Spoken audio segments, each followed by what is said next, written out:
Alright, so welcome back. This is Google Tour number 2, which focuses on our Millennium Development Goal number 7, and in particular deals with things like environmental sustainability against I know that in the class, a lot of the things that we focused on were environmental sustainability. So we'll go ahead and begin our tour.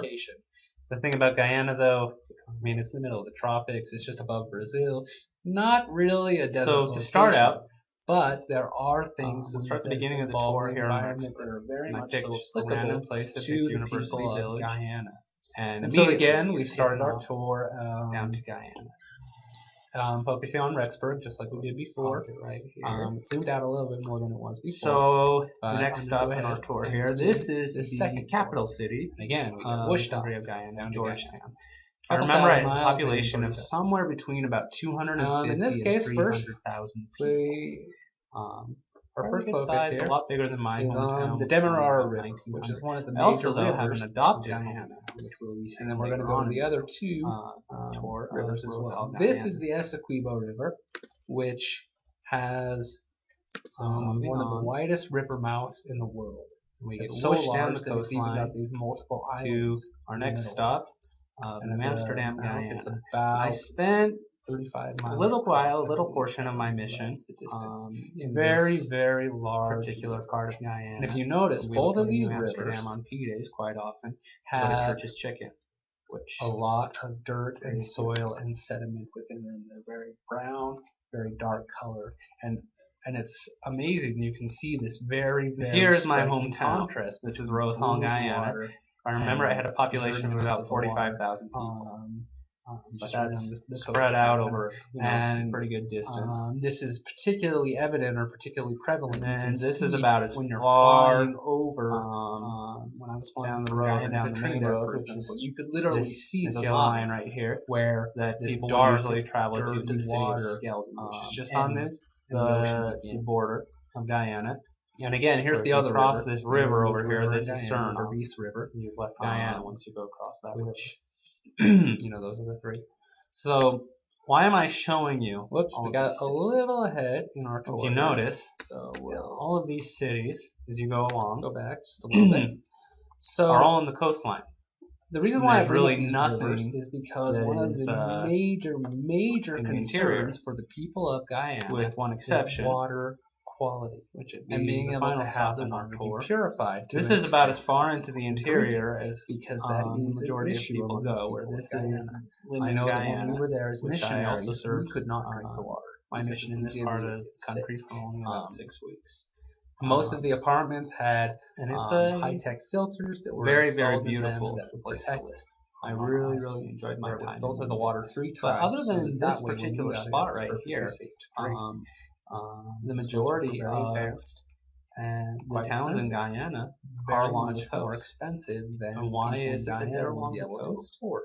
Because the majority of Guyana, because of that, there was one alternative. Is just where, like for example, the city of New Amsterdam, which woods and forest, and people don't typically. There's a guy that I know who was the district president. Actually, there's a lot of people that go down and work there because there's a lot of natural that was the business that he was trying to get. But most people live on the coast because with the interior comes diseases such as malaria, and so this is the way that basically buy these very large 5-gallon. It's in Guyana, by the way. Just water containers, you know, similar to like what you'd see with a water cooler. The majority and that's what they would use for their live on the coast. Either that or they would because that way they don't have to worry about mosquitoes. They don't have to worry about the disease. So that way they would have something that they would like for them to be able to drink. Without there's a lot of dangerous animals worrying about the interior, so it's just safer there. As far as HIV, however, not everyone, not really a big issue in Guyana. Most people, when I did the research, it said that it was somewhere around 1%, and I would believe that to be accurate. Someone just surveying among the people in Guyana as is. Don't think I ever came across anyone. And so, because of that, this is a great concern among the HIV. So, very sure that everyone has access to quality water that they can drink that is well purified and is not going to be able to hurt them.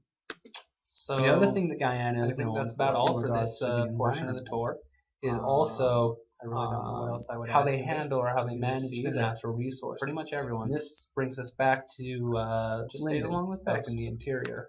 And Linden, where it came about, is basically very, very beautiful country. Here, this is really enjoyed my time. And this is one of the major natural resources that's located, most of which I have posted to my website. Particularly in Linden. So that's all for this tour.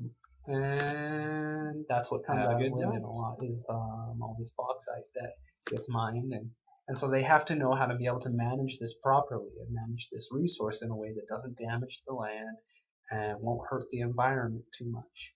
But there are other natural resources that also have to be taken into account. Guyana has numerous amounts of gold and silver, as well as a lot of forest and a lot of wood.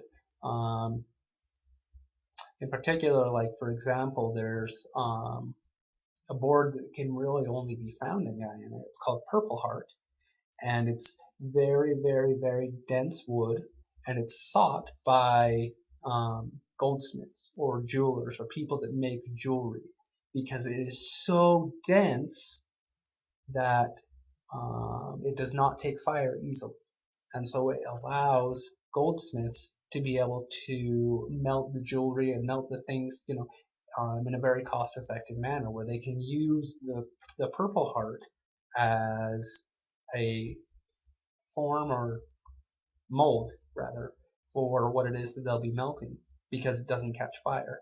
And it can only be found in a few places, and Guyana is one of them.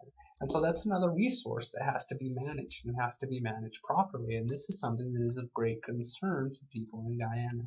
So far, they've done a pretty good job with it from what I've seen. Where they said they've seen very steady improvement in how their natural resources have been handled. And I think I mentioned that a little bit on my website that I have created. But those are the main concerns, in particular with water quality and how the natural resources that Guyana has are managed. Other than that, not really too many concerns with environmental sustainability. So that's pretty much all for this tour. Thanks for listening, and have a good day.